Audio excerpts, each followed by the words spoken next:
मरुधरा से खुद को जोड़ने के लिए सब्सक्राइब करें और बने रहें पीके टाइम्स के साथ।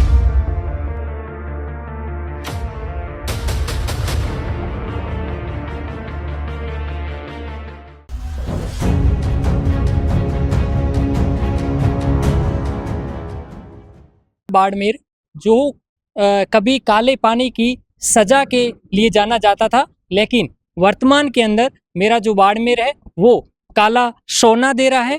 तेल और ऊर्जा के रूप में सबसे ज्यादा राजस्व प्रदान करने वाला मेरा जिला बाड़मेर है। और आज मैं खड़ा हूँ बाड़मेर जिले के शिव मुख्यालय पर बनी ITI केंद्र के यहाँ, जहां मैं आपको बताना चाहूंगा कि ITI जो ये भवन है ये सन 2007 में 1,10,00,000 रुपए का बजट पास हुआ, जिसमें बताया गया कि इस भवन का निर्माण किया जाए।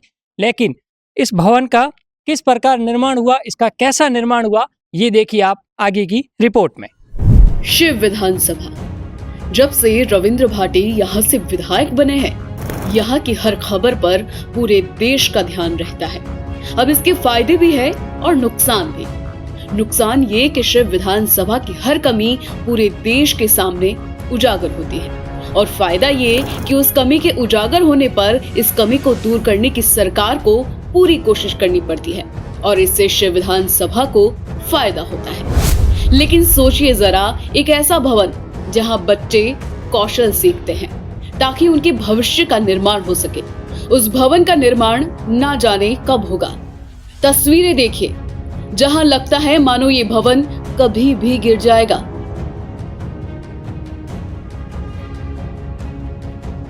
छात्र पढ़ते पढ़ते ना जाने कब अस्पताल पहुंच जाएंगे। राजस्थान सरकार के द्वारा ये प्रस्ताव निकाला गया कि शिव के अंदर ITI के भवन का निर्माण होगा, और ये जो टेंडर प्रक्रिया है ये दी गई PWD को। और PWD के अंदर जो इनका जो कॉन्ट्रैक्टर की जो फर्म थी या कॉन्ट्रैक्टर था, उसने जो काम किया है, काम के अंदर जो बिल्डिंग का मटेरियल का जो यूज लिया है, वो आप देख सकते हैं कि ये देखो, ये पूरी की पूरी इस सीमेंट की ईंटों का उपयोग किया गया, जो कि आप देख सकते हैं कि प्लास्टर को लेकर पूरी की पूरी खुद नीचे गिर चुकी है। अभी हालांकि मुझे यहाँ रिपोर्टिंग तो ज्यादा करनी थी, लेकिन मुझे मन में ये डर आ रहा है कि कहीं इन छात्रों के ऊपर जो दुर्घटना के जो बादल छाए हुए वो मेरे ऊपर ना आ जाए। इस वजह से मैं यहाँ कम कवरेज कर रहा हूँ, लेकिन ये बड़ा चिंता का विषय है कि मेरे भारत के जो भविष्य के जो युवा है वो ऐसे जो खंडर के रूप में जो भवन है उनके अंदर अपनी पढ़ाई जारी रख रहे हैं। भवन की दीवारें दरारों से भरी हुई है, छत से पानी टपकता है और फर्श पर दरारें हैं। यहाँ के छात्रों को पढ़ाई करने के लिए सुरक्षित और स्वस्थ वातावरण नहीं मिल पा रहा है। दरारें इस कदर कि छत से पानी नहीं, सूर्य की रोशनी अंदर आ जाए। हमने यहाँ के छात्रों और शिक्षकों से बात की। उन्होंने बताया कि भवन की खराब स्थिति के कारण उन्हें पढ़ाई करने में बहुत परेशानी होती है। तो सर, हमें हमारे घर वाले भेजते नहीं है और हम जबरदस्ती आते हैं पढ़ने के लिए, फिर भी यहाँ पर कोई व्यवस्था वगैरह नहीं है और हमें कई प्रकार की कठिनाइयों का सामना भी करना पड़ता है।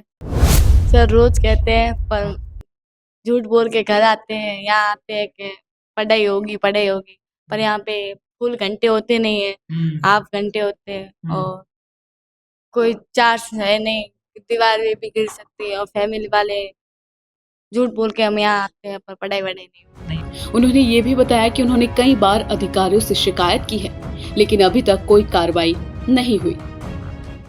एक डर सा लगा होता है इस क्लास में बैठ के, क्योंकि ये जैसे आप देख सकते हो कि क्लास जुड़ी हुई है, तो कभी भी हमारे ऊपर पड़ सकती है या फिर हमारी तबीयत खराब हो सकती है। हाँ, मतलब ऊपर खतरा रहता है कभी भी गिरने का। जी सर, बहुत डर, इस वजह से इनमें। यस। अच्छा, अब ये जो कितनी टाइम से आप छोटी भी देख रहे हैं इसको? हम तो 2 साल से आए हैं, तब से देख रहे हैं। बहुत गंदी सी दिखती है ये, और दीवारें सीलन से भरी हुई है। बरसात के मौसम में तूफान, तब भी डर सा लगा रहता है यहाँ पर आते ही। बिल्कुल, बहुत अच्छी बात बताई आपने।